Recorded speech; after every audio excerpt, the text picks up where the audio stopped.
Good morning, guys. Had some issues logging on here with the program, but it's good to have each and every one of you guys.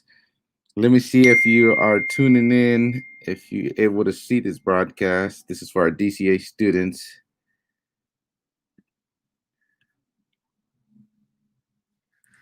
and I should be tuning in. It should be showing up in your DCA Facebook page and your DCA YouTube page.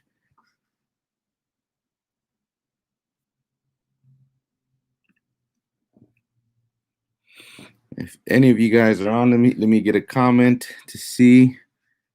But I bet it's exciting to get back to school for all of you guys. Oh, I see how the Reyes family are in. Yeah, there you go. People are coming in. Welcome. Good morning, guys. Like I said, I just had a little bit of trouble logging into the computer here, into the StreamYard. But I see that it's working now because I got the Reyes family that connected, and they're saying hi to everybody. So let me give it just a minute or two for other people to log in here and connect, so we can make sure we're all on the same page. And if you're in right now, if you're watching, let me get a one word comment to describe your first week of school. Okay, let me know how your first week of school. If you can describe it in one word, what would that be? Let me know. Put it in the comments. Let me know. Give me something cool, exciting that happened this week, this first week of school. Even though you were doing it from home, let me get something on there that let me know you're on there. Okay, I see here.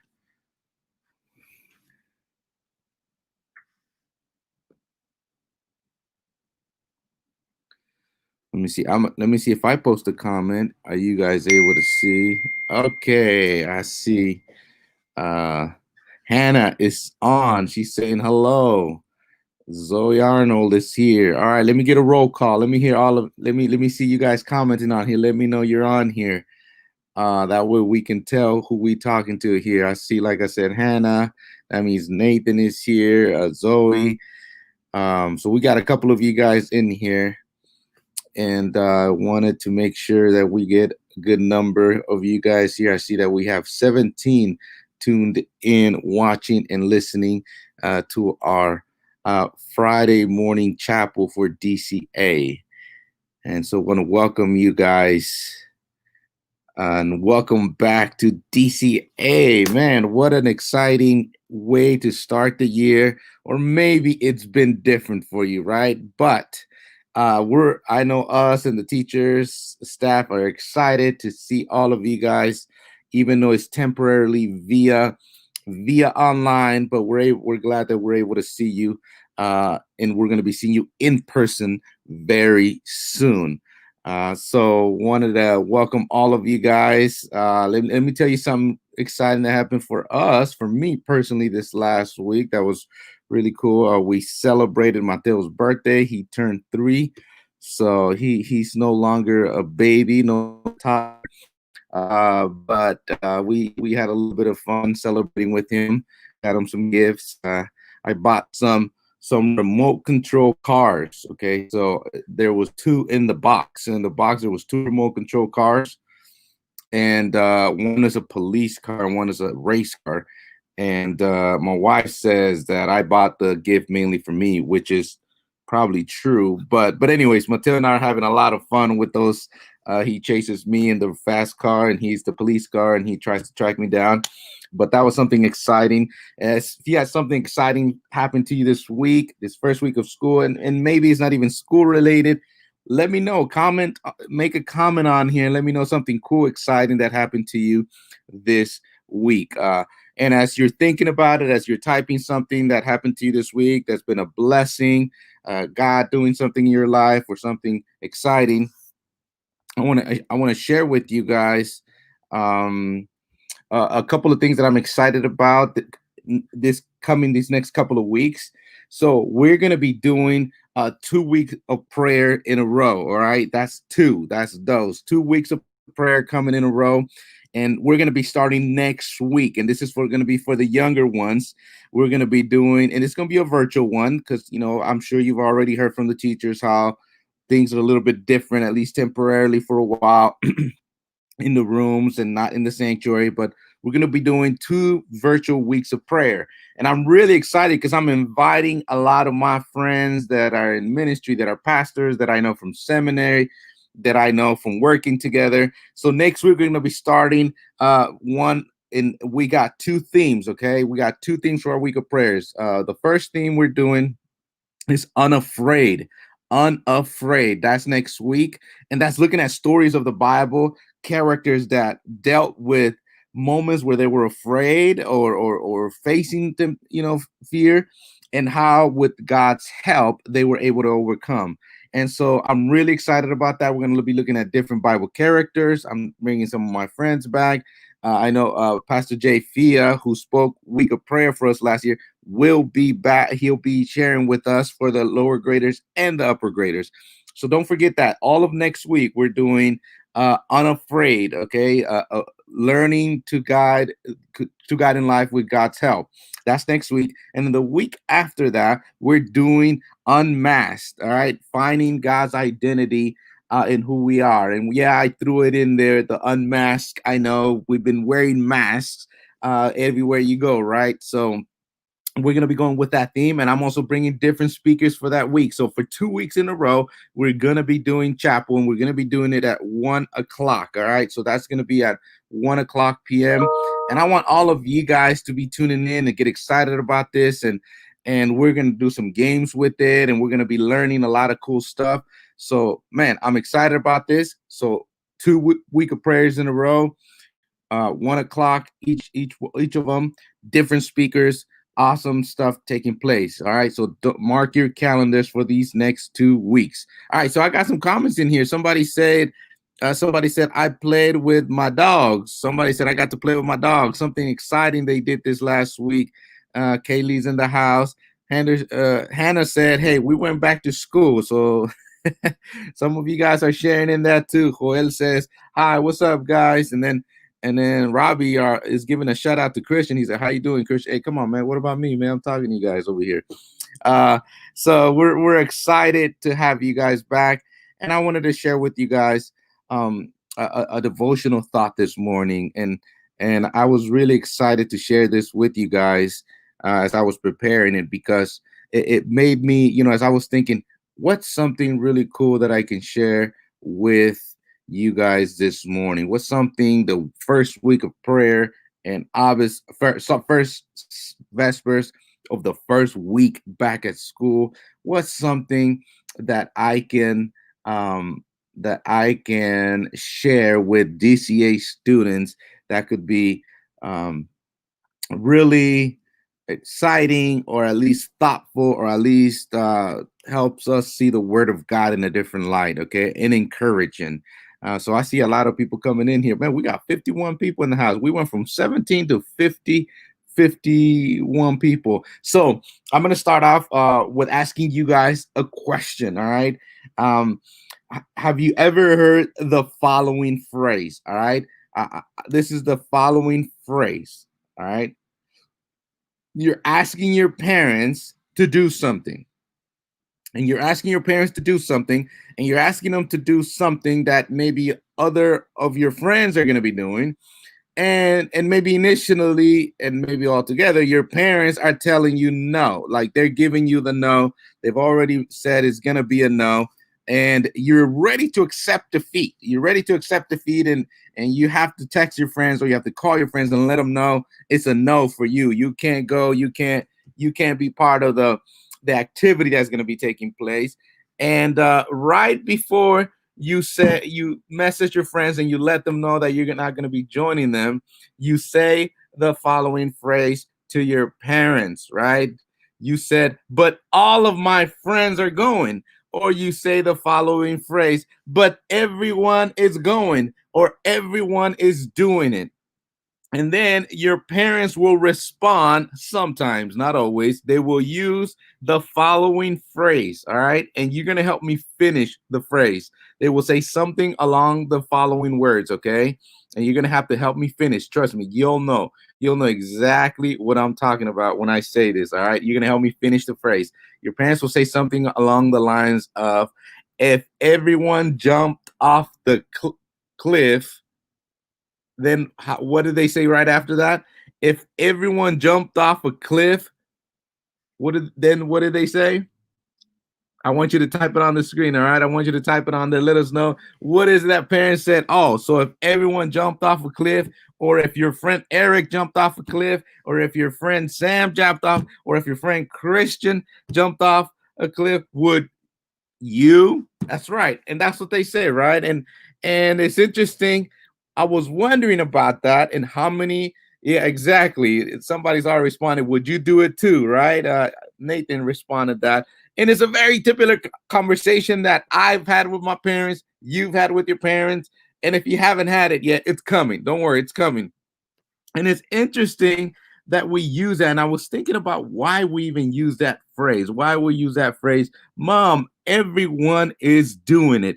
Everyone is going. And so in your mind, this has become desperate mode. You're just trying to do whatever it costs, whatever it happens, so that they let you go. You're hoping to, here's a word that I'm about to use, okay? And we're going to talk about this today, okay? You are hoping that you can peer pressure your parents into letting you do what you are wanting to do, which is hanging out with your friends for a specific activity. The word is peer pressure. So I want you guys to type it on the screen. I want you to type peer pressure. And everybody can think like, ooh, I've heard that word before. That word is very well known, right? Peer pressure. What is peer pressure? Peer pressure. Here, I'm gonna actually Google right now while you guys are on here, the definition of peer pressure for you guys. Okay, peer pressure is influence from members of one's peer group. So peer pressure is when a group is trying to get you to do something. And that something could be good, actually. That could be. Peer pressure can work in a positive way, it could work in a good way. But peer pressure sometimes can also work negatively in a way where someone is trying to influence you, whether it's a friend or two friends or your group of friends. They're trying to influence you to do something that you know you shouldn't be doing, that the word of God says you shouldn't be doing, that you know is not nice to be doing. So there it is. Peer pressure is the ability to influence, right? Influence a member from one peer's group. Either a group of people are trying to influence you, or you are in the group trying to influence somebody. And so the question I have for you guys is, how do you handle peer pressure? What do you do if you're being peer pressured to doing something good? Well, if it's to do something good, give in, stop fighting it. That's very simple, right? Very easy to give in into peer pressure of doing something good, doing something positive, doing something that's going to be encouraging to somebody. So, but I want us to look at an example in the Bible, somebody who faced peer pressure, because I want you to know that the Bible is actually full of examples where peer pressure is being, applied to many people. Many of the people in the Bible had some kind of peer pressure taking place, and many of them upheld to it. Many of them went along with it, and they saw negative consequences. Many of them went along with it, and if it was a good kind of peer pressure, they saw the blessing in it. But we're going to talk about a specific example today.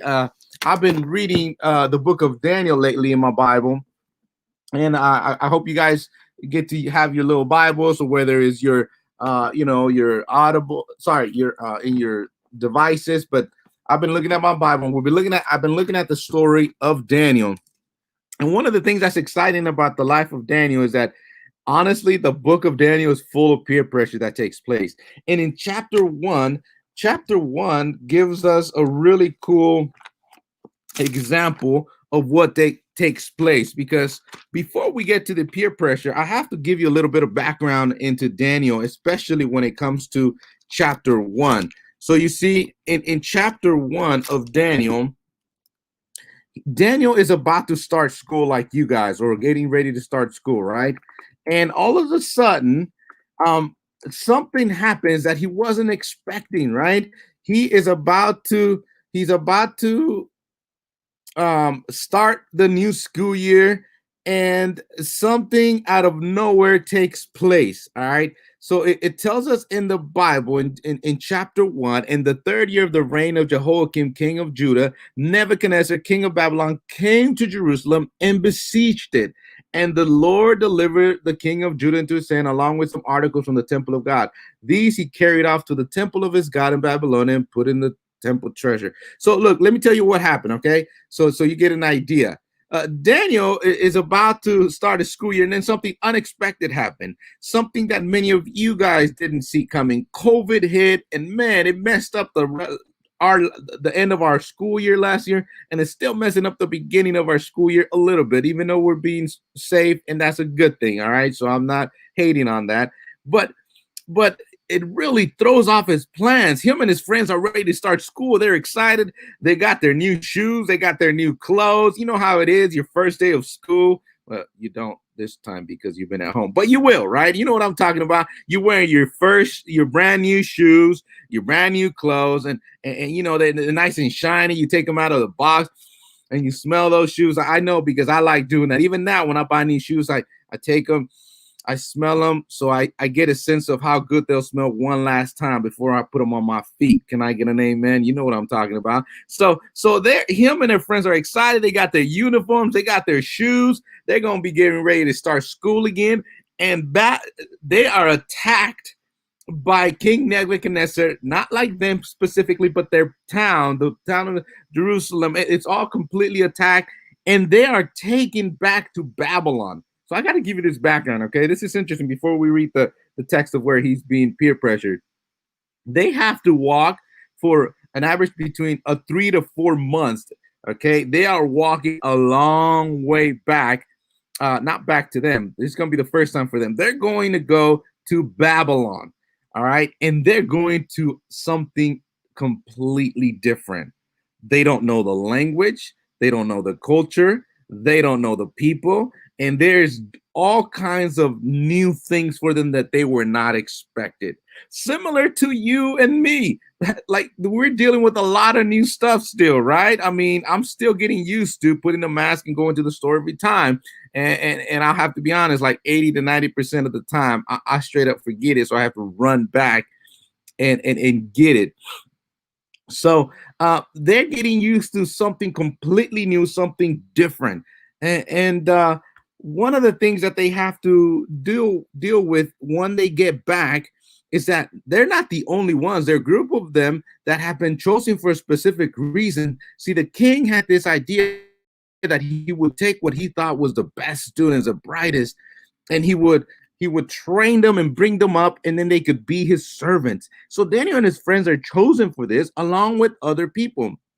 And listen to what the Bible says, okay? I want to read a couple of verses with you now that I give you the background, because now we're going to get into the peer pressure aspect, because you're probably wondering, okay, where is the peer pressure? What does it take place?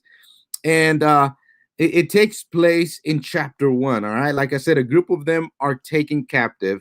They've walked a long way back to Babylon. They're introduced to so many different things. And here's the thing. I want you to know about peer pressure. Just because you're in something different, something new, it does not mean you do give in to peer pressure that will affect you or your classmates or your siblings or anyone in a negative way. Okay? Let me read to you the following verses. The king, then king ordered the chief of his court officials to bring into the king's service some of the Israelites from the royal family and the nobility, young men without physical defect, handsome, showing aptitude for every kind of learning, well informed, quick to understand, and qualified to the king's palace. He was to teach them the language and the literature of the Babylonians. So you understand, the king is about to train them. He's about to show them something different, something new. And before they do this, listen to verse 5, because this is where we're about to learn about peer pressure. Listen to verse 5. The king then assigned them a daily amount of food and wine from the king's table. They were to be trained for 3 years, and after that, they were to enter the king's service. So that's good, right? The king is going to give them food, right? But listen to the word. It says the king was going to give them food and wine. And some of these things were things that they know they shouldn't take. So we already hear of something interesting that's about to take place. In verse 6, it tells us, among those who were chosen were some from Judah, Daniel, Hananiah, Mishael, and Azariah. The chief official gave them new names. Belteshazzar, Hananiah became Shadrach, Mishael became Meshach, and Azariah became Abednego. So you may know him as Daniel, Shadrach, Meshach, and Abednego, but that wasn't the real name. They even changed their names. So talk about new. Talk about doing something different in a new place, and now you've even given a new name. So what I like about this story is that even though there's in all kinds of different stuff taking place, they don't forget who they are and who they serve, that they belong to God and they serve God. So you see, you would think that it'd be good that the king is about to give them this food and wine, right? Some people may think that, but actually this food some of it was unclean. Some of it was food that they shouldn't be eating. Some of you guys, like myself, don't eat pork meat, don't eat, some of the seafood, because we see in Leviticus that God gives us an awesome in the Bible that says stay away from that food because it's not the best for you. It's not healthy for you. It's not good for your system. And as your God, I care for you to take care of yourself and be healthy and be good. And so let's get to it, because this is what I love about the story. Okay, so I want you to know that Daniel and his friends are with a bunch of other people that have come. And they're all sitting in the court, right? We're close to where the king is, and they're bringing this feast. I mean, it's a feast. It's amazing. And to say no to the king, to say, no, I'm not going to eat your food, to refuse the king in any way, it can be a huge offense. It could be really harmful to you. And so everybody, obviously, some of them are like, man, we've been traveling for 3 months. I'm starving. I'm about to eat. I don't care. So one of the things I see here is that even though there was a huge need and other people were doing it, everybody else is eating the food. Look at the answer that Daniel gives in verse 8. But Daniel resolved not to defile himself with the royal food and wine, and he asked the chief official for permission not to defile himself this way. I love how it says, but Daniel resolved not to defile himself with the royal food. So one of the things, so I'm gonna need something from all of you guys right now. I see many of you guys typing and talking to each other, and I know you're excited to see each other, and I know you've missed each other, but I need you to stop right now. And I need you to listen to the message. This is important. I don't want you to miss this. I know the peer pressure is real right now for some of y'all typing, and you want to get in there and do the fun. But we're doing chapel, so let's pay attention. All right? Yeah, there you go, Mari. Let's let them know. We need to pay attention to chapel.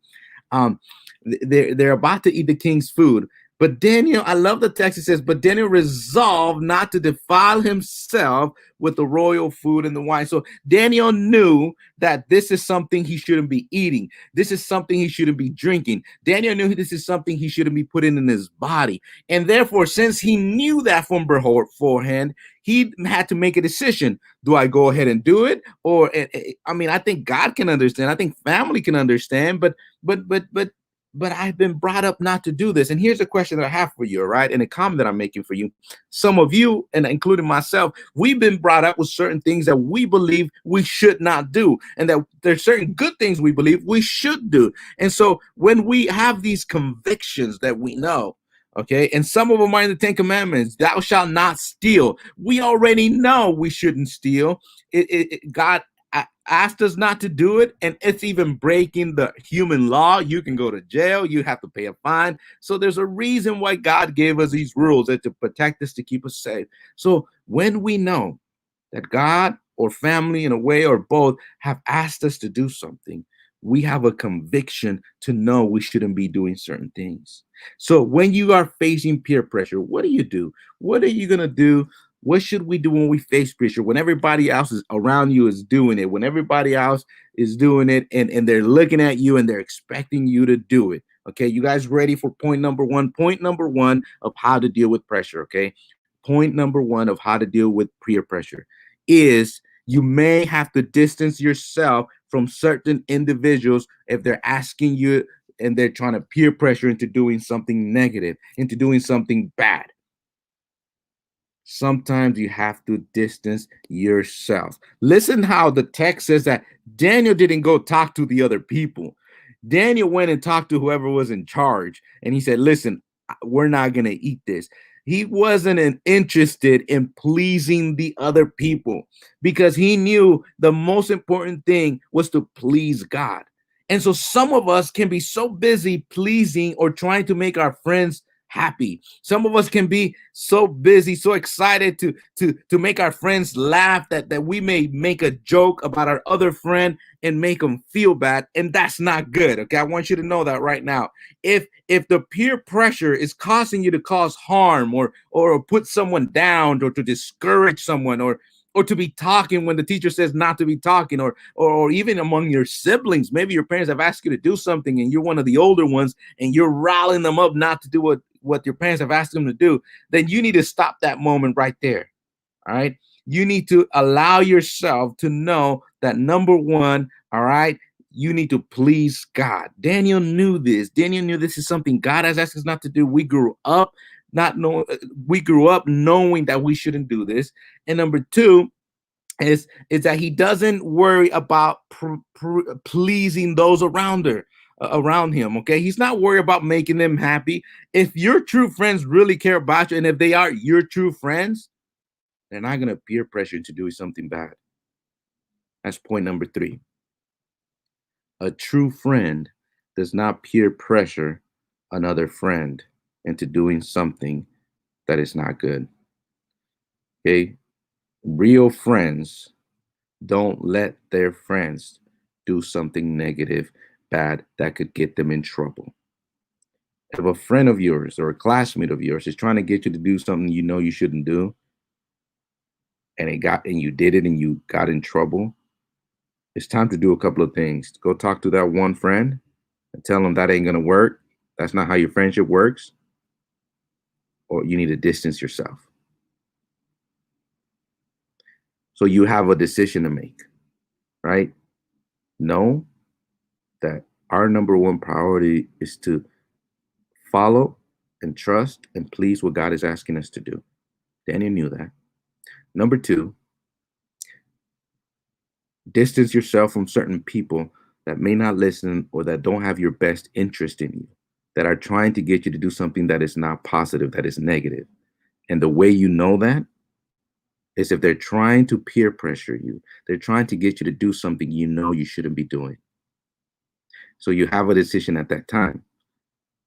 Do I know this person very well? Do they know me very well? Oh, obviously we're friends, so I know them very well. Then why would a true friend be asking you to do something that is not nice, that is not encouraging, that is not uplifting, but instead could even get you in trouble? Daniel and his friends decide to make this bold decision that possibly could have cost them their life. They asked the guy, hey, we don't want to eat this food. Bring us a different kind of food. No, he wasn't being ungrateful. He just knew that that's not something God had asked him to do. And so he said, okay, we're going to bring you a different kind of food. So listen, just even doing this request, saying no to the king, could have cost them their life.